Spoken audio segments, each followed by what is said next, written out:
자, 우리 크게 아멘하겠습니다. 할렐루야. 네, 정말 우리가 잊고 있는 수많은 은혜를 베풀었던 사람들 중에 한 명입니다. 어떻게 보면 전쟁통에 하찮은 고아들이라고 할 수 있지만 그럼에도 불구하고 그냥 두고 갈 수 없고 그냥 지나칠 수 없는 한 생명의 소중함을 아는 참된 그리스도인의 모습을 우리가 봅니다. 우리 모두가 참된 그리스도인이 되기를 주님의 이름으로 축원합니다. 오늘 말씀에도 보면 한 사마리아 사람만이 예수님에게 인정받는 참된 그리스도인의 모습을 우리들에게 보여주고 있어요. 우리가 다음 주일은 이웃사랑 초청 주일인데 오늘은 특별히 이 말씀을 좀 더 영적으로 우리가 해석하고 나누기를 원합니다. 우리들의 영적인 강도는 마귀거든요. 요한복음 10장 10절에 도적이 오는 것은 도적질하고 죽이고 멸망시키려는 것뿐이요. 그래서 많은 인생들이 마귀에게 강도당하여 죽음의 길을 걸어가고 있는데 여러분, 그 영혼들을 우리도 버려두지 아니하고 지나치지 아니하고 구원을 베풀 수 있는 구원의 길로 인도할 수 있는 우리 모두가 될 수 있기를 주님의 이름으로 축원합니다. 자, 오늘 말씀을 통해서 우리도 선한 사마리아인처럼 되기를 원하는데요. 네 가지 단계를 가지고 여러분들과 함께 은혜를 나누도록 하겠습니다. 첫 번째 함께 따라하겠습니다. 보게 하십니다. 네, 오늘 말씀의 32절을 우리 함께 같이 읽어볼까요? 시작. 또 이와 같이 한 레위인도 그곳에 이르러 그를 보고 피하여 지나가되 그랬어요. 자, 제일 먼저 하나님께서는 우리에게 누군가를 보게 하십니다. 바로 이 선한 사마리아인은요, 그 길을 지나가다가 강도 만난 사람을 첫 번째로 보았다라는 것입니다. 여러분, 하나님께서 오늘 우리의 영의 눈을 열으셔서 영적으로 죽어가는 사람들을 보게 하시기를 주님의 이름으로 축원합니다. 가나안 농군학교를 하시던 김용기 장로님의 일화입니다. 장로님이 훈련생들하고 한 추운 겨울에 훈련생들하고 함께 훈련을 하고 있었는데 이제 그 농군학교이기 때문에 거기는 토끼 농장도 있고 닭을 키우는 그런 곳도 있었어요. 그런데 한밤중에 갑자기 불씨가 튀었는지 불이 났습니다. 아주 건조한 날씨고 바람이 부는 날씨였기 때문에 불이 삽시간에 토끼와 닭이 있는 토끼가 한 200마리, 닭장에 한 500마리의 닭이 있었다고 합니다. 그런데 불이 나가지고 바람이 불어 타오르는데 그 누구도 손을 쓸 수 없이 무섭게 불이 타오르기 시작했습니다. 불이 타니까 토끼들이 불에 탄 채로 너무너무 뜨겁고 아프니까 막 토끼가 불덩이가 돼서 막 뛰어다니는 겁니다.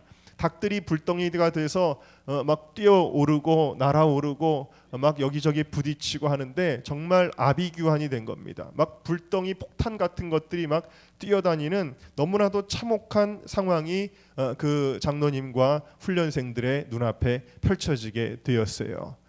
그런데도 그 누구도 그 손을 쓸 수가 없어요. 너무 불길이 너무 세게 타오르고 있기 때문에 그 불은 끌 수도 없었고 모든 생명체가 다 죽고 불이 꺼질 때까지 그 누구도 손을 쓸 수 없는 그런 아주 비참한 상황이 벌어지게 되었습니다. 그리고 저녁에 예배가 시작하는데 장로님이 이렇게 이야기하십니다. 여러분, 이것이 바로 예수 믿지 않고 죽어가는 불쌍한 영혼들의 종말입니다. 지옥불에 떨어져서 뜨거운 폭탄이 되어 뛰어다니는 모습을 보십시오. 저것이 우리가 당할 모습입니다. 그렇게 말씀을 할 때에 거기 참석했던 예배당에 있었던 많은 청년들이 사람들이 저마다 눈물을 흘리기 시작하고 얼마 지나지 않아 온 예배당이 울음바다가 되었습니다. 정말 지옥 같은 상황을 눈으로 보게 되었을 때에 그 지옥이 정말 현실처럼 느껴지게 되었을 때 그들은 자기의 죄를 자복하고 회개하기 시작했습니다. 마침 그 자리에는 1000명이나 이끌던 조폭의 두목이 있었는데 그 사람이 여기 들어왔다가 그 이야기를 듣고 감동을 받고 그 자리에서 진정한 회개를 이루게 되었고 그는 나중에 후에 신학교에 가서 목사님이 되었습니다.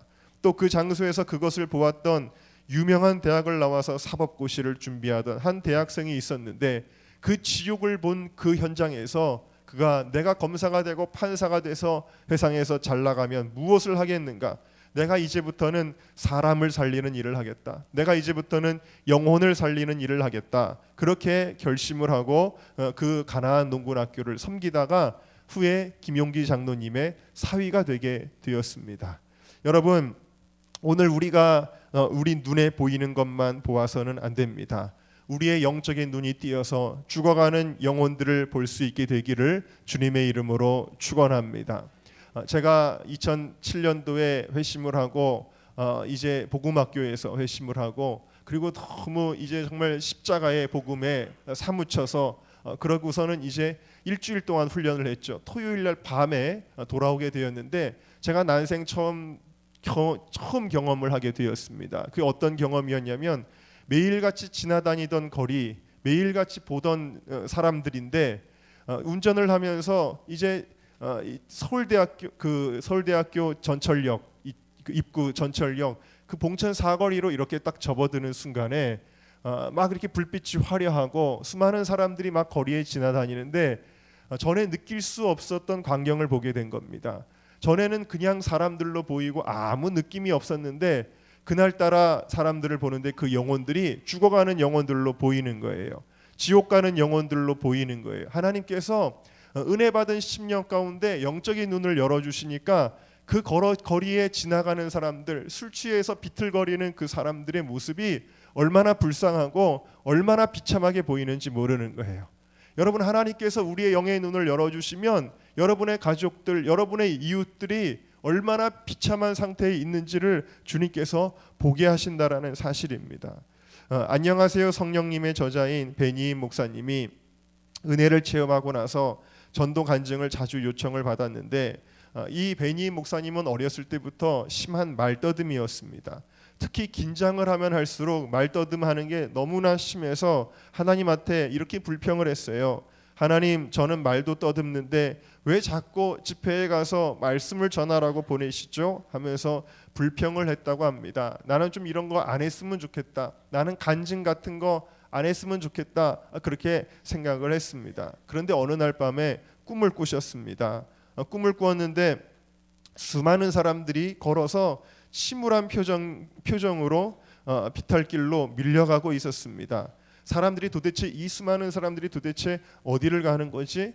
이런 생각이 들어서 그 사람들이 가는 곳으로 막 달려갔습니다. 그리고 궁금해서 그 너머를 봤는데 낭떠러지 아래 이글거리는 불구덩이가 있는데 거기 막 불이 활활 타오르고 있는데 사람들이 거기로 계속해서 걸어서 떨어지고 있는 것입니다. 그리고는 꿈을 깼습니다. 그리고는 더 이상 하나님 앞에 불평하지 않았어요. 하나님, 이제 내가 불평하지 않겠습니다. 지금도 지옥에 떨어가지는 영혼들 제가 봤습니다. 하나님, 그들에게 내가 간증을 하겠습니다. 복음을 전하겠습니다. 사명감을 갖고 평생 지금까지도 전도자의 삶을 살고 계시다라는 이야기입니다. 여러분, 어떨 때 이럴 때가 있어요. 저도 부모님을 이렇게 뵙다 보면 아주 자주 뵙는 건 아니지만 그래도 계속 뵈니까 이렇게 부모님이 연세 드시고 이런 거를 잘 느끼지를 못하는데 어느 순간에 갑자기 부모님의 흰머리가 딱 보일 때가 있어요. 어느 순간 갑자기 부모님의 주름살이 보일 때가 있어요. 어느 순간 갑자기 부모님의 얼굴에 핀 검버섯이 막 보일 때가 있어요. 평소에는 몰랐다가 어느 순간 그게 갑자기 눈에 탁 들어오면서 우리 부모님이 더 많이 늙으셨구나. 이런 생각이 들어서 마음이 안타까울 때가 있습니다. 그런데 여러분, 이것도 중요하지만 그러나 여러분, 어느 순간 우리에게 정말 보여야 될 것이 있어요. 그것은 그분들의 죽음 이유가 보여야 된다라는 거예요. 우리가 사랑하는 사람들의 죽음 이유가 보여야 된다라는 사실입니다. 여러분, 세상 사람들은 제사를 지내면서 효도한다고 하지만 죽어서 제사 지낸들 그것이 무슨 소용이 있겠습니까? 부모님이 지옥 가면 무슨 소용이 있고 형제들이 지옥 가면 무슨 소용이 있고 자녀들이 지옥 가면 제사를 지낸들 무슨 소용이 있겠습니까? 여러분, 진정으로 부모님께 효도를 한다면 여러분 천국으로 인도하시기를 주님의 이름으로 축원합니다. 여러분이 진정으로 친구들과 우정이 있다고 한다면 친구들을 천국으로 인도하시기를 주님의 이름으로 축원합니다. 여러분이 자녀들을 정말로 사랑한다면 자녀들을 천국으로 인도하시기를 주님의 이름으로 축원합니다. 여러분의 자녀가 만약에 나중에 지옥의 불구덩이에 있다면 어떻게 하시겠습니까? 여러분의 형제가 여러분 실제로 아까도 말씀드린 것처럼 진짜 불구덩이에 여러분의 자녀가 막 불에 타고 있다면 어떻게 하겠어요? 부모님이 뛰어들어가서 건질 거예요. 나는 뜨거운 데니까 못 들어가 그럴 부모님은 아무도 없을 거예요. 여러분 실제로 여러분의 형제가 물에 빠져가지고 허우적거리고 있다면 그거 지나칠 수 있는 사람은 아마 없을 거예요. 여러분의 친구가 지금 낭떠러지를 향해 걸어가고 있다면 여러분 어떻게 하시겠습니까? 안 돼, 거기로 가면 안 돼라고 소리치게 될 것입니다. 여러분 그런데 왜 지금 지옥불을 향해 가고 있는 부모님에게, 형제들에게, 자녀들에게 아무 말도 못 하십니까? 여러분 보아야 됩니다. 그들의 영적인 상태를 보아야 됩니다. 그들이 나중에 어디를 가게 될지를 보아야 됩니다. 여러분 보는 은혜가 있기를 주의 이름으로 축원합니다. 함께 따라합시다. 주여 내 눈을 열어 그들을 보게 하소서. 자, 우리 두 번째로 함께 따라하겠습니다. 불쌍히 여기라 하십니다. 다시 33절을 보세요. 어떤 사마리아인은 여행하는 중 거기 이르러 그를 보고 어떻게 했다고요? 불쌍히 여겼다 그랬습니다. 여러분 불쌍히 여기는 게 굉장히 중요해요. 하나님은 저한테 특별히 생명에 대한 불쌍히 여기는 마음을 좀 많이 주신 것 같습니다. 그래서 어렸을 때도 이렇게 잠자리 한 마리도 죽는 게 그렇게 슬펐어요. 지금도 기억이 납니다. 형들이랑 나가서 잠자리를 잡아가지고 집에서 이렇게 곤충도 먹이고 키우는데 잠자리가 시름시름 죽어가는 거예요. 그게 얼마나 마음이 어려운지 교회 가서 예배드리는데도 예배드리는 내내 잠자리 생각이 나는 거예요. 잠자리가 죽어가네. 여러분 잠자리가 뭐 대단합니까? 사실 지금은 그렇지 않습니다만 어렸을 때는 그랬어요. 그 내내 걱정을 하다가 집에 돌아와서 보니까 밤에 저녁에 돼서 잠자리가 죽었어요. 잠자리가 죽어가지고 여러분 제가 얼마나 슬프게 울었는지 몰라요. 제가 너무 그 잠자리의 죽음을 슬퍼하니까 형님이 저한테 뻥을 쳤어요. 뭐라고 뻥을 쳤냐면 상일아 이 잠자리를 아침에 그 나뭇잎 위에다가 올려놓고 그 나뭇잎에 올려놨는데 새벽 이슬을 맞으면 그 잠자리가 살아난단다. 그리고 저한테 뻥을 쳤어요. 근데 그 뻥을 믿었어요. 얼마나 순진한지. 그래가지고 지금도 기억납니다. 제가 난곡동에 살았잖아요. 난곡동 그 꼭대기로 쭉 올라갔어요. 새벽에 일어나자마자 형하고 같이 그 죽은 잠자리를 들고 그 난곡동 꼭대기로 올라갔어요. 법원단지 꼭 이순애 권사님 사시는 그 동네로 올라갔어요. 그래가지고는 거기 떡갈나무 이파리 위에다가 잠자리를 딱 올려놓고 그래 잠자리야 새벽 이슬 맞고 살아라. 그리고서는 내려왔어요. 여러분의 담임 목사가 이렇게 착했습니다, 여러분. 네, 여러분 또 저 어렸을 때 금붕어 키우다가 금붕어가 죽으면요 어떻게 했냐면 지금도 기억나는데 시계 꽉이 있잖아요. 그 시계 꽉에다가 금붕어를 탁 넣어놓고 닫아가지고 땅을 파가지고 그 금붕어 한 마리를 다 장사 지내줬어요. 집에서 닭을 키웠었는데 저희가 마당에 있을 때 닭을 키우는데 친구 집 개가 들어와가지고 저희 개들을 다 물어 죽였어요. 잡아먹으려고 죽인 건 아니고 그냥 장난으로 죽인 것 같아요. 들어와 보니까 닭들이 다 죽어 있어요. 나중에 부모님이 와 보시니까 제가 어떻게 해놨냐면 닭들을 다 베개를 비워가지고 다 일렬로 이렇게 다 눕혀놨더래요 제가. 그러면서 막 거기서 울고 있더라는 거예요.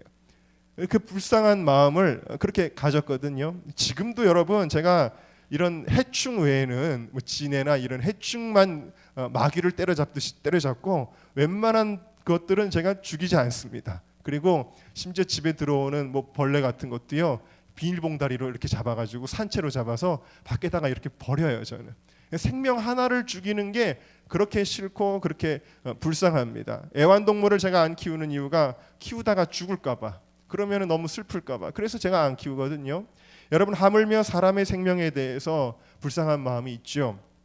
제가 가장 가기를 원하는 신방 가운데 하나이면서 가장 갈 때마다 마음이 안 좋은 신방이 있습니다. 이게 바로 병원 신방이에요.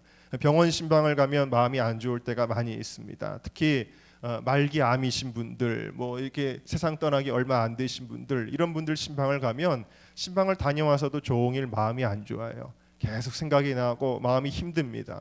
또 요양병원에 신방을 가면 마음이 참 안 좋습니다. 그래서 우리 성도님을 바라볼 때도 마음이 안타깝고 그런 마음이 들기도 하는데, 또 이렇게 요양병원을 가면은 목사가 온 걸 아니까 거기 요양병원에 이렇게 병실에 보면 많은 노인 어르신 분들이 누워 계시잖아요. 근데 다 저보다 훨씬 피척 마르신 분들이 눈만 껌뻑껌뻑 하시면서 저를 쳐다보세요. 그러면 너무 마음이 아프고 너무 마음이 안 좋아요. 그래서 어떨 때는 또 한 분 한 분 기도해 드린 적도 있는데 그러다 보면 또 간호사 눈치도 보이고 그래서 너무 오버하는 것 같고 그래서 그렇게 하지도 못하고 그냥 이렇게 눈만 마주치고 나올 때가 많이 있어요. 그 모습들을 볼 때 얼마나 마음에 불쌍한 생각이 드는지 모릅니다. 여러분, 그런데 이런 불쌍함이라는 마음을 하나님이 우리 마음속에 주셨는데요. 어느 날 병원에 갔을 때 이런 적도 있습니다. 처치실에서 막 아이가 아프다고 막 울부짖는 소리가 들리는 거예요. 그때도 마음이 너무 아팠어요. 그 왜 마음이 아팠냐면 저 아이를 불쌍히 여기는 마음도 있었는데 그 아이를 바라보는 부모님의 마음이 얼마나 아플까, 이런 생각이 드니까 또 마음이 너무나 아팠어요. 여러분, 우리가 이런 것들 이상으로 불쌍히 여겨야 할 일이 있습니다. 그게 뭐냐면 바로 지옥 가는 영혼들입니다. 여러분, 지옥은 여기서 인간이 겪는 그 어떤 고통과도 비교할 수 없이 고통스러운 곳이 지옥이기 때문입니다. 그것도 하루 이틀로 끝나는 것도 아니에요. 한 달, 두 달로 끝나는 고통이 아니에요.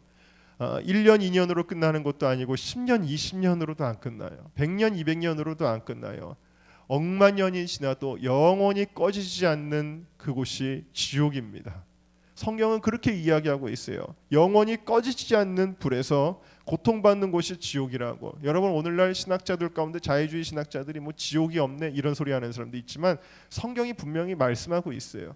여러분, 영원히 고통받는 그곳에 떨어지는 영혼이야말로 우리가 가장 불쌍히 여겨야 될 영혼이라는 것을 여러분 오늘 이 시간에 주님의 음성을 듣고 깨달으시기를 주님의 이름으로 축원합니다. 여러분, 예수님의 십자가가 뭘까요? 예수님의 십자가는 고통입니다. 고통스러운 게 십자가였어요. 예수님에게. 예수님의 손에 못이 박히는 고통, 발에 못이 박히는 고통, 머리에 가시면류관 쓰시는 고통, 그 고통뿐만 아니라 하나님께 버림받으셔서 음부에까지 떨어져야 하는 엘리 엘리 라마 사박다니, 나의 아버지 나의 아버지 어찌하여 나를 버리십니까? 라고 외치셨던 그 고통이 십자가입니다. 그 예수님이 왜 이 십자가의 고통을 당하셨는지 아십니까? 그것은 죄의 결과라는 거예요. 죄는 반드시 고통으로 심판당하게 되어 있어요. 그래서 여러분, 하나님이 뭘 안타까워하셨냐면 우리가 죄로 인하여 고통받는 형벌을 당하는 것을 주님이 안타까워하신 것입니다. 그래서 그 모든 고통을, 우리가 당해야 될 그 고통을 죄 없으신 하나님의 아들 독생자 예수 그리스도에게 뒤집어 씌우신 것이 바로 십자가입니다. 그러니까 여러분, 이 십자가를 믿으면 어떻게 되느냐? 예수님이 그 고통을 이미 짊어지셨고 당하셨기 때문에 우리가 그 고통을 면제받는 것이에요. 그래서 우리가 구원받는 것입니다. 여러분 모두가 이 은혜를 받으신 것을 믿으시기를 주의 이름으로 축원합니다. 그러나 여러분, 어떻게 될까요? 예수를 믿지 않는 사람들은요, 예수님이 당하신 이 고통을 고스란히 그들이 짊어져야 된다라는 것입니다. 예수님의 십자가가 그들에게 효력을 발휘하지 않기 때문에 똑같은 고통을 당해야 된다. 예수님이 십자가에 고통당하신 것처럼 예수 믿지 않는 부모님이 이 고통을 당해야 돼요. 예수 믿지 않는 형제가 이 고통을 당해야 되고 예수 믿지 않는 자녀들이 이 고통을 당해야 된다. 이 고통이 계속되는 곳이 지옥이다라는 것을 우리가 알아야 됩니다. 요한계시록 20장 10절에 저희를 미혹하는 마귀가 불과 유황못에 던지우니 거기는 그 짐승과 거짓 선지자도 있어 세세토록 밤낮 괴로움을 받으리라 그랬어요. 세세토록 밤낮 괴로움을 받는 곳이 지옥이라는 거예요. 마태복음 9장에 보면은 예수님이 얼마나 이 지옥을 정말 막으셨는지, 만일 네 손이 너로 범죄케 하거든 찍어서 내버려라. 불구자로 영생에 들어가는 것이 두 손을 가지고 지옥에 꺼지지 않는 불에 던지우는 것보다 낫다 그랬어요. 만일 네 발이 너로 범죄하게 하거든 차라리 발을 찍어버리고 지옥 안 가는 것이 낫다라고 말씀하실 정도로, 눈이 범죄하거든 눈을 빼버리고라도 지옥은 안 가는 것이 좋다라고 말씀하실 정도로 지옥은 무조건 가면 안 되는 곳입니다. 절대로 가면 안 되는 곳입니다. 누가복음 16장 24절에 보면 지옥에 떨어진 부자가 나사로를 보고 이야기합니다. 아버지여, 아브라함이여, 나를 긍휼히 여기사 나사로를 보내서 내 혓바닥 끝에 물 한 방울만이라도 묻혀주세요. 얼마나 목이 말랐는지 몰라요. 여러분 금식 혹시 물 안 드시고 금식해 보신 적이 있으신가요? 제가 3일 동안 물을 안 먹고 금식해 보려고 그러다가 3일이 거의 다 돼서 실패했어요. 얼마나 목이 마른지. 여러분 물 안 마시고 3일을 버틸 수가 없었어요. 이틀에 실패했어요. 여러분 하물며 지옥에서는요 하루 이틀도 아니고 영원히 목마른 그 고통을 당한다라는 것입니다. 그러니 여러분 어떻게 불쌍한 생각이 안 들겠습니까? 길거리에 교통사고 당해 치여 있는 길바닥에 치워놓은 강아지 한 마리를 봐도 불쌍한데요. 어떻게 지옥에 떨어져가는 영혼을 보고 우리 마음이 불쌍해지지 않을 수 있겠습니까? 여러분 불쌍히 여기는 마음은 사실은 예수님의 마음입니다.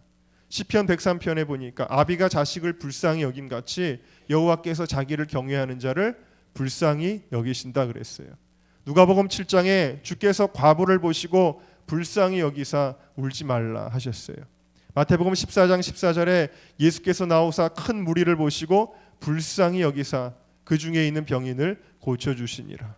마가복음 6장 34절에 예수께서 나오사 큰 무리를 보시고 그 목자 없는 양 같음을 인하여 불쌍히 여기사 이에 여러 가지로 가르치시더라 그랬어요. 여러분 예수님이 우리를 불쌍히 여기셨습니다. 여러분이 여러분들을 불쌍히 여기셨어요.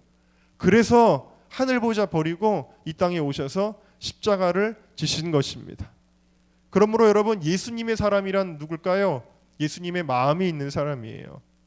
이런 말씀을 들으면서도 밍밍한 사람은 정말 구원받은 예수님의 사람이라고 할 수가 없는 거예요. 예수님의 사람이라면 내 안에 예수 그리스도가 계셔야 되는 거예요. 예수님의 마음이 있어야 되는 거예요. 오늘 말씀에 이 율법사가 예수님과 대화를 하는데 예수님 어떻게 해야 영생을 얻을 수 있겠습니까? 내가 어떻게 하면 구원받을 수 있나요? 내가 어떻게 하면 지옥 안 가고 천국 갈 수 있나요? 이거 물어본 거예요. 그때 주님께서 율법에 뭐라고 기록했느냐 그랬더니 대답합니다. 내 마음을 다하여 목숨을 다하며 힘을 다하며 뜻을 다하여 주 너의 하나님을 사랑하고 또한 내 이웃을 내 몸과 같이 사랑하라 하였습니다. 이렇게 대답을 했어요. 여러분 우리의 신앙생활은 사랑으로 요약할 수가 있어요. 첫 번째로는 하나님을 사랑하는 것입니다. 두 번째로는 내 이웃을 내 몸과 같이 사랑하는 것입니다. 그런데 이 삶을 구체적으로 어떻게 실천하냐고 율법사가 다시 물어봤어요. 그때 예수님이 그 대답으로 하셨던 말씀이 바로 이 선한 사마리아인의 비유입니다. 여러분 이때 예수님이 하신 이 이야기의 핵심은 뭐냐면요, 불쌍히 여기는 마음이라는 거예요. 지나가다가 죽어가는 한 영혼, 지나칠 수 없는 사랑의 마음, 불쌍히 여기는 마음이라는 것입니다. 여러분 이 마음 하나님이 여러분들에게 이 시간에 주시기를 주님의 이름으로 축원합니다. 함께 고백합시다. 주여 우리에게 사랑을 주옵소서. 주여 우리에게 불쌍히 여기는 마음을 주옵소서.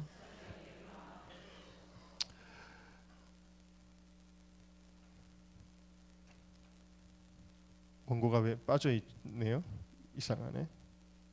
제가 우리 전도사님한테 원고를 뽑아달라 그랬는데 여기 거꾸로 돼 있군요.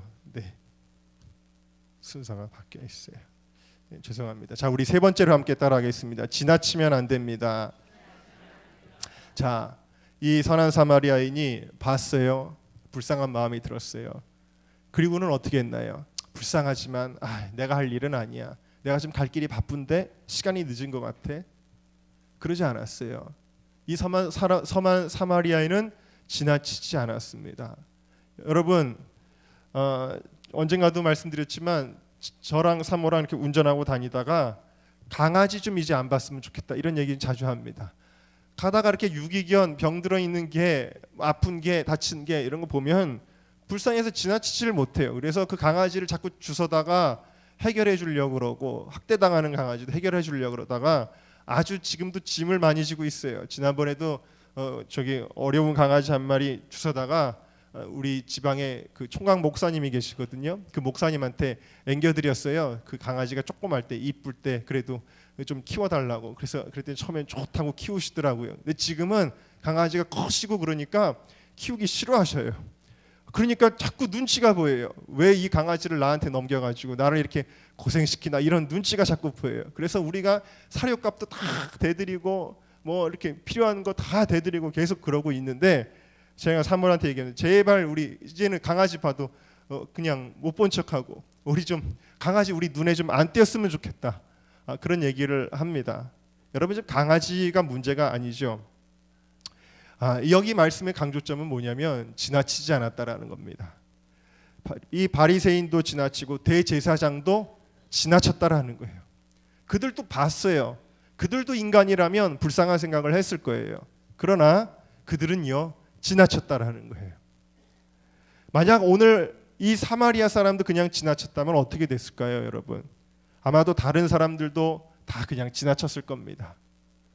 그러다가 결국 이 사람은 탈진하고 죽었을 것입니다.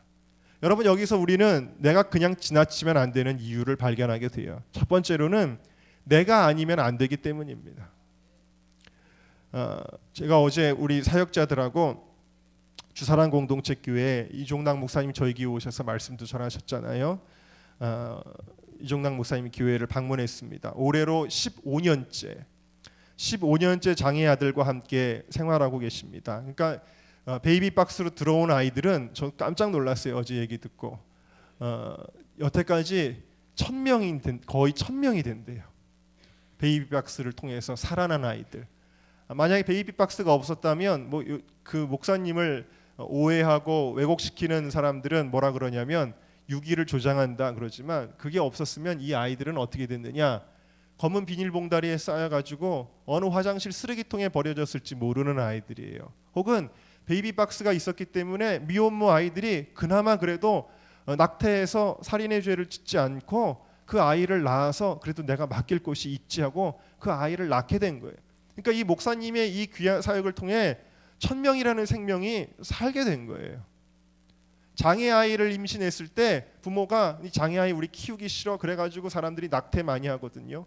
근데 이 베이비 박스가 있어서 그나마 그렇게 안 하고 낳아가지고 거기다 맡긴 아이들이 그렇게 많다라는 거예요.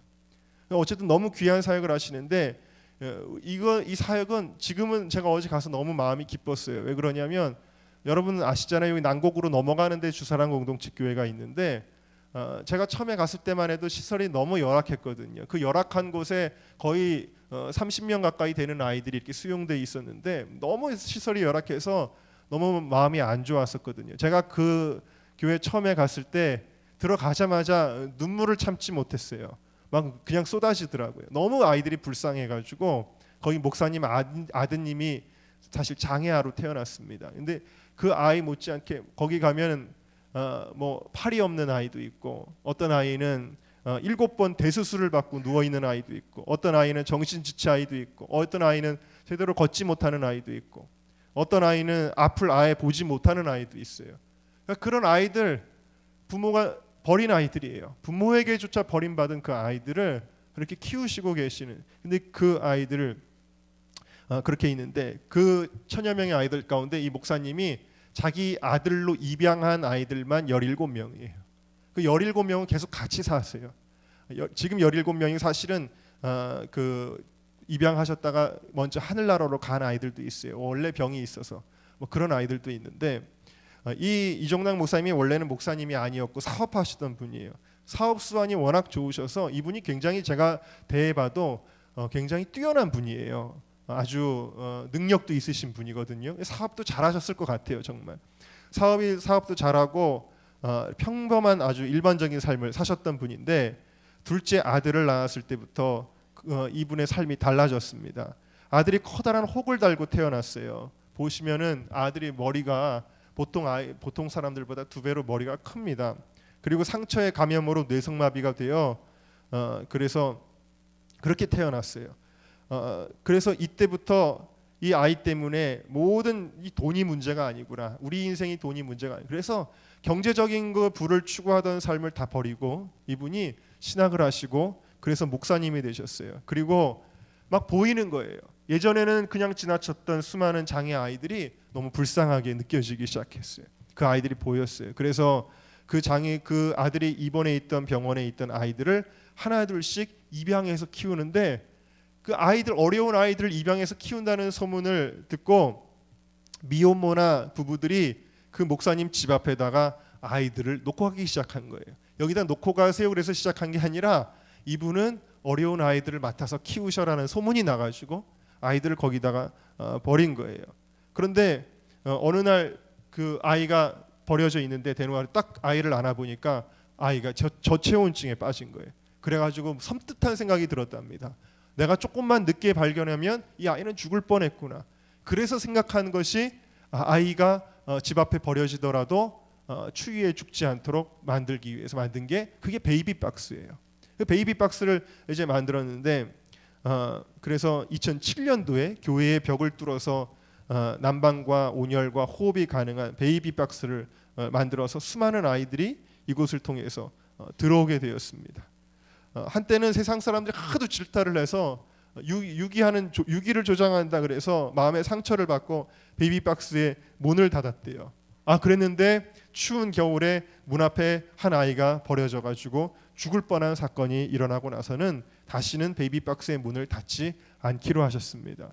지금은 정말 좋은 소식이 많아서 해외에서 많은 분들이, 유럽에서, 미국에서 복지가들이 도우셔가지고 여기 난곡으로 넘어가는 곳에는 아주 어린 아이들만 있고 이제 그 좀 큰 아이들부터 다 좋은 시설로 돼서 저 금천구에 좋은 시설로 주사랑 공동체 교회도 생기고 그래가지고 잘하고 있더라고요. 얼마나 감사한 일인지 모릅니다. 여러분, 우리가 생각해야 될 것이 있어요. 뭐냐면 불쌍한 영혼을 봐도 누군가가 전도하겠지 이러면 안 된다라는 것입니다. 이종락 목사님이 한 분이 아니었다면 이 아이들은 다 죽었을 거예요. 이종락 목사님이 본인이 해야 될 사명으로 알고 이 일을 감당했을 때에 하나님의 구원의 역사가 일어난 줄로 믿습니다. 여러분, 미루지 마세요. 심지어는요, 어떤 분들은 자기 가족도 미루더라고요. 우리 부모님 누가 전도해 주겠지. 시골에 계신 우리 부모님 누가 전도해 주겠지. 여러분, 이런 마음을 가지면 안 된다라는 거예요. 여러분, 내가 본 그 사람, 내가 본 그 순간 전도해야 돼요. 왜? 하나님 내게 맡겨주신 영혼이기 때문입니다.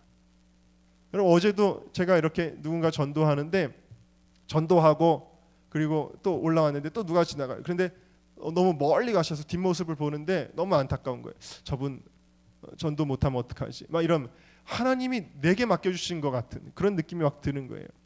여러분, 꼭 여러분들이 명심해야 됩니다. 내가 만나는 그 사람이 내게 전도하라고 맡겨주신 사람임을 여러분들이 믿고 깨달으시기를 주님의 이름으로 축원합니다. 또 지나치면 안 되는 이유는 시간이 그렇게 많지 않기 때문이에요.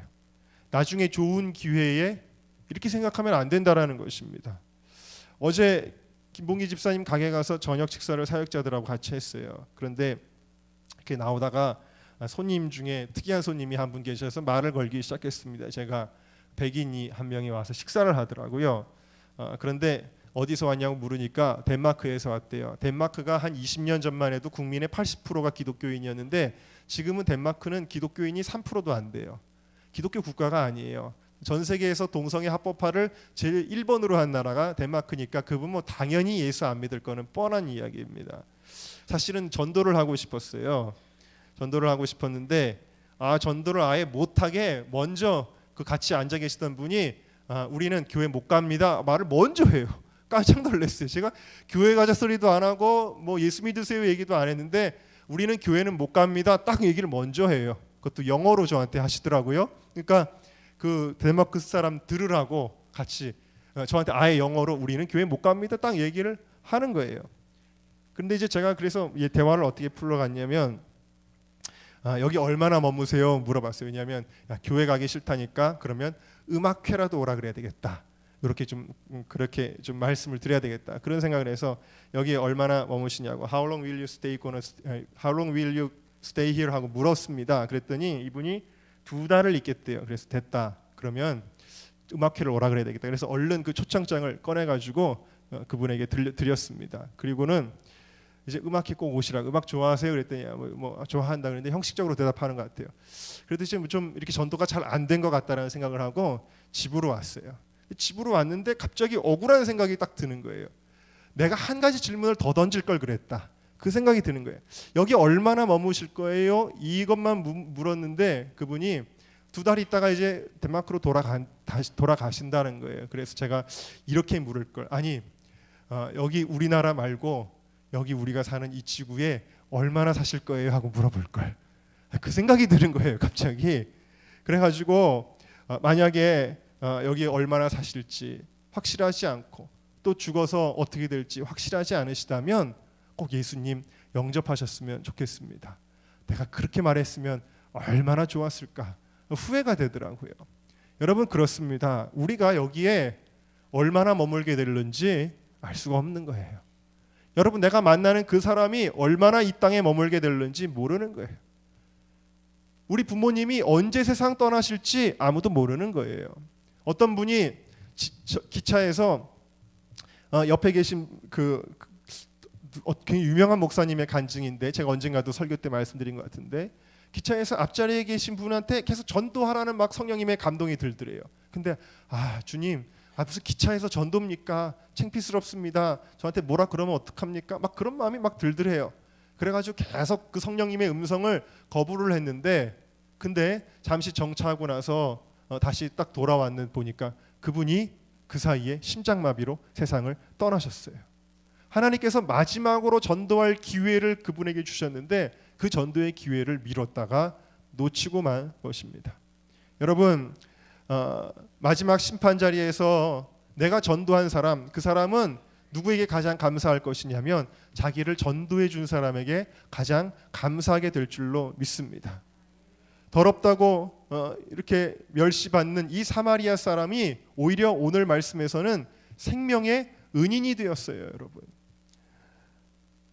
어떤 사람은 나를 좀 귀찮게 하지 말아라 왜 이렇게 강요하느냐 막 그러면서 원망하기도 해요. 그러나 여러분 막상 천국 가면 가장 자기를 전도한 여러분들을 고마워하게 될 줄로 믿습니다. 그러나 여러분 거꾸로 여러분들이 전도하다가 포기해버린다면 그 사람은 지옥의 영원한 불꽃 가운데 고통당하며 부르짖게 될 거예요. 그때 왜 좀 더 나를 권하지 않았나요? 왜 좀 더 나를 강권하지 않았나요? 김 집사님, 이 집사님, 박 집사님 왜 나를 더 강권하지 않았나요? 하면서 우리들을 원망할지도 모릅니다. 디모데후서 4장 2절은 우리에게 말씀하시죠. 너는 말씀을 전파하라. 때를 얻든지 못 얻든지 항상 힘쓰라. 전도에는 좋은 기회가 따로 있지 않습니다.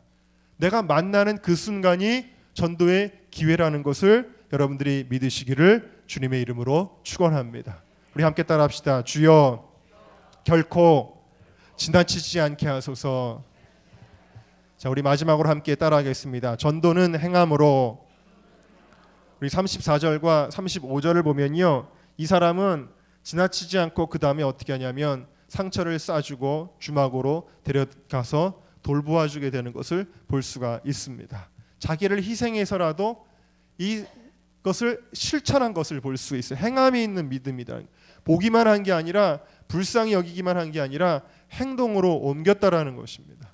야고보서 2장에 보면 만일 형제나 자매가 헐벗고 일용할 양식이 없는데 너희 중에 누구든지 그에게 이르되 평안히 가라, 더웁게 하라, 배부르게 하라 하며 그 몸에 쓸 것을 주지 아니하면 무슨 이익이 있으리요. 이와 같이 행함이 없는 믿음은 그 자체가 죽은 것이니라 그랬어요. 저 영혼 불쌍합니다 주님. 그거 소용없다라는 거예요. 혹은 기도까지 하는 것도 소용없다라는 거예요. 하나님 저 영혼 구원받게 해주세요. 그거 소용없다라는 거예요. 그것은 행함이 없는 믿음이기 때문이라는 것입니다. 여러분 마음만 있으면 안 돼요. 여러분 다 전도하시기를 주의 이름으로 축원합니다. 지금 아멘 하셨잖아요. 아멘만 해서는 안 된다라는 거예요. 진짜 가서 하셔야 된다라는 이야기입니다. 정말 하시기를 주님의 이름으로 축원합니다. 제가 예전에 가르쳤던 청년 중에 김다은이라고 하는 청년이 있습니다. 간호사로 일하고 있는 청년인데요. 이 청년이 부모님이 예수를 안 믿어요. 그래서 부모님 때문에 항상 마음이 안 좋았어요. 부모님을 위해서 기도 제목이었어요. 그런데 어느 수련회 때 집회가 끝나고 나서 이 청년이 저한테 막 달려오는 거예요. 달려오더니 너무 기쁜 표정으로 저한테 이야기를 합니다. 뭐라고 이야기를 했냐면 목사님 하나님께서 제가 기도하는 중에 마음속에 음성을 들려주셨다는 거예요. 음성을 들려주셨는데 네가 간절히 원하는 대로 너의 모든 가족을 구원하는 것이 구원하는 것이 나의 계획이다. 하나님 그렇게 말씀하셨다라는 거예요. 할렐루야. 하나님이 다 구원하신다. 부모님도 구원하신다. 그걸 들으니까 세상에 어떤 것과 비교할 수 없이 너무 기쁜 거예요. 그래가지고 저한테 막 달려와서 목사님 하나님 음성을 들었는데 하나님 우리 가족 다 구원해 주신대요. 그랬어요. 그때 제가 그 청년에게 이렇게 이야기를 했습니다. 하나님이 아무리 계획하셨어도 네가 믿고 순종하지 않으면 그 계획은 이루어지지 않아. 그랬어요. 여러분, 이스라엘 민족을 출애굽해서 가나안 땅에 들으시는 것이 하나님의 계획이었지만 출애굽 1세대는 믿고 순종하지 않았기 때문에 그 계획이 이루어지지 않았던 거예요. 그러나 2세대는 믿고 순종했기 때문에 들어간 거예요. 그러니까 하나님이 계획하셨어도 하늘의 뜻이 하늘에서 이루어진 것처럼 땅에서 이루어지다, 그 주기도문대로 우리가 기도하고 순종하지 않으면 안 이루어지거든요. 그래서 그 청년에게 얘기했습니다. 하나님이 아무리 계획하셨어도 너가 믿고 순종하지 않으면 그 계획은 이루어지지 않는다. 너 기도하고 열심히 전도해야 된다. 그렇게 말했어요. 그리고서 여러분 거의 지금 10년이 지났는데 제가 그것을 까맣게 잊고 있다가 갑자기 작년에 생각이 났어요. 그래가지고 작년이지 금년 초인지 얼마 안 됐어요. 그 청년을 만났을 때 물어봤습니다. 다은아, 너 예전에 목사님한테 기도회 때 끝나고 그런 얘기 했었잖아. 지금 부모님 신앙생활 하시니? 물었어요. 그랬더니 이 청년이 아주 환하게 웃으면서 네 목사님 지금 신앙생활 잘하고 계세요. 그러는 거예요. 할렐루야. 그 과정이 있었습니다. 많은 어려운 과정들이 있었어요. 기도하고 전도하고 받아들이지 않아도 또 희생하면서 눈물을 흘리고 기도하고 또 전도하고 설득하고 그러다가 교회 한두 번씩 나오기 시작하시다가 지금은 신앙생활을 너무 잘하고 계시다라는 거예요. 할렐루야. 여러분 이거 얼마나 기쁜 일입니까? 여러분 이 기쁜 일이 어떻게 이루어졌습니까? 마음속으로 원한다고 이루어지는 게 아니라는 거예요. 믿고 순종할 때 이루어지는 것입니다. 간수에게 사도 바울이 이야기했어요. 가로되 주 예수를 믿으라. 그리하면 너와 내 집이 구원을 얻으리라. 할렐루야. 그럼 우리 은정교회 성도님들 가운데도 거의 대다수가 가족들이 완전히 인가기도 되지 않은 분들이 많이 계실 거예요. 근데 여러분 너와 내 집이 구원을 얻는 축복을 다 누리는 기쁨이 있기를 주님의 이름으로 축원합니다. 얼마나 기쁜 일입니까? 예전에 우리 교회에서 사역하던 김진혁 간사가 이제 신앙생활 어려서부터 잘했죠. 어려서부터 신학교 가겠다고 서원하고 그런 신앙생활 잘했잖아요. 근데 아버지가 예수를 안 믿었어요. 아버지가 예수를 안 믿으시고 어머니도 예수님을 안 믿고 동생도 신앙이 없고 혼자서 열심히 믿었는데 가족 구원을 위해서 참 애를 많이 썼어요. 근데 아버지가 암으로 투병하실 때에 그 아버지는 정말 교회랑 거리가 먼셨던 분인데 예수님을 믿었어요. 예수님을 믿고 그리고는 세상 떠나기 전까지 그렇게 새벽기도 열심히 나오시고 저녁 예배도 다 참석하시고 그리고 세상 떠나실 때도 유언으로 가족들에게 신앙생활 잘하라는 유언을 남기시고 그리고 세상을 떠나셨대요. 그리고 어머니가 신앙이 없으셨는데 계속 이 진혁 간사가 제가 이렇게 보면은 엄마를 딸처럼 대해요. 보면 꼭 그래요. 그 집은 제가 이런 얘기했다고 이르지 마세요. 네. 딸처럼 계속 신앙 예배 빠지시면 어떡하냐고 막 야단치고요. 그리고 군대 가가지고도 막 그러고 전화해가지고 신앙생활 잘하. 그랬더니 지금은 그 엄마도 주일 한 번 안 빠지고 신앙생활 잘한다는 거예요. 동생이 진범이라는 애가 있는데 군대에서도 계속 전화해요. 너 신앙생활 잘하니? 교회 갔니? 그리고 친구가 이시영 전도사잖아요. 이시영 전도사가 담당 전도사잖아요. 물어보고 진범이 안 빠졌냐? 물어보고 계속. 그러니까 이제 진범이도 누가 오라고 안 해도 신앙생활을 잘한다라는 거예요. 여러분 제가 계속 말씀드리지만 저희 가정이 예수를 다 믿는 가정에 저는 태어났기 때문에 그 복을 잘 몰랐어요. 근데 많은 분들이 이야기하는 거예요. 너무 부럽다. 주의 종의 가정 부럽다. 뭐 이런 이야기를 하시는데 너무 부럽다. 이런 얘기는 제가 잘 몰랐는데 제가 예수 안 믿는 가정의 사모랑 결혼하면서 전도가 얼마나 힘든지 그리고 그 영혼을 얼마나 안타깝게 여기는지 이런 것들을 제가 알게 됐어요. 그리고 정말 우리 사모도 정말 눈물로 기도하고 가서 할 때마다 전도하고 전도하다가 또 전도가 안 되면은 와가지고 막 집에 와서 울고 그런 일을 계속 반복은 하고 있어요. 반복은 하고 있지만 여러분 분명히 소망을 가져야 됩니다. 어떤 소망을 가져야 되냐면 너와 네 집이 구원을 얻으리라. 여러분 천국 함께 갑시다. 여러분 사랑하잖아요. 여러분 가족들뿐만 아니라 친구들도 이웃들도 여러분 천국 함께 갑시다. 그냥 지나쳐서는 안 돼요. 그래서 여러분 꼭 실천하시기를. 이 이웃사랑 초청주일처럼 좋은 기회가 어디 있습니까? 여러분 제가 이번에는 이웃사랑 초청주일 예배드리고 나서 식사하고 나서 저기 음악회까지 할 수 있도록 그렇게 계획을 짰어요. 그 이유는 뭐냐면 전도 좀 더 쉽게 하시라고. 우리 예배도 드리고 식사도 맛있게 하고 오후에는 음악회가 있어요. 전도하기 더 쉽잖아요. 그리고 아주 좋은 게스트를 하나님이 우리에게 허락해 주셨는데 여러분 정말 이런 기회 놓치지 말고 하나님이 주신 이 전도의 기회를 실천함으로 순종함으로 행함으로 열매 맺는 여러분 모두가 되시기를 주님의 이름으로 축원합니다. 마지막으로 제가 사진 하나 보여드릴게요. 지난번 요즘 자꾸 형님 교회 얘기해가지고 제가 좀 배알이 아픕니다만, 네 어쨌든 지난번에는 저희 형님의 막내 아들 현빈이라고 그 아주 유치원 애죠. 유치원 아이가 전도하는 사진 여러분들이 보여드렸죠. 이 아이는 가운데 둘째 아이예요. 규빈이라는 아이인데 어제 성동 광진 지방에서 그 아이들 그 글짓기 대회가 있었대요. 근데 글짓기 대회 나가가지고 뭐 좋은 상은 아니지만 장려상을 탔다는 거예요. 근데 내용이 보니까 뭐 이런 내용이에요. 여기 있구나. 아이고. 예. 행복한 우리 교회. 그래서 자기 교회 자랑을 했어요. 예, 우리 교회는 아주 행복하다. 우리 교회도 행복하죠, 여러분? 예배마다 부흥하고 성령이 충만하다. 성령 집회 때 목사님께서 말씀을 전하시고 기도 시간 때 어떤 사람들은 쓰러지고 방언을 받았다. 나도 그때 방언을 받았다. 기도 시간이 끝난 뒤에는 많은 사람이 기쁨에 눈물을 흘렸다. 그리고 성도님들은 예수님께서 오신 것을 기쁨으로 생각하고 있다. 체육대회 때는 많은 사람이 기쁨으로 달리고 이긴 팀은 기쁘고 진 팀도 기쁘다. 하여튼 엄청 자랑을 잘하는 것 같아요. 여러분 초대교회 같지 않습니까? 그렇죠? 네.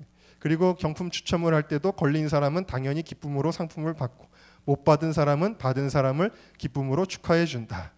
예수님의 마음인 것 같아요. 그리고 찬양을 할 때 모두가 기쁨으로 찬양을 했다. 그리고 우리 성도님들은 기쁨으로 전도를 많이 한다. 그리고 나도 저번에 전도를 할 때 조금 긴장했는데 여기가 중요해요. 막상 해보니 쉬웠다. 이렇게 우리 교회는 여러 가지로 기쁘다. 여러분 왜 전도를 행함으로 옮기지 못합니까? 어려울까봐, 힘들까봐, 뭐 큰일이라도 날까봐. 근데 여러분 전도는 왜 힘든지 아십니까?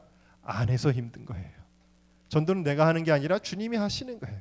결과는 주님께 맡기세요, 여러분. 여러분 전도는 쉽습니다.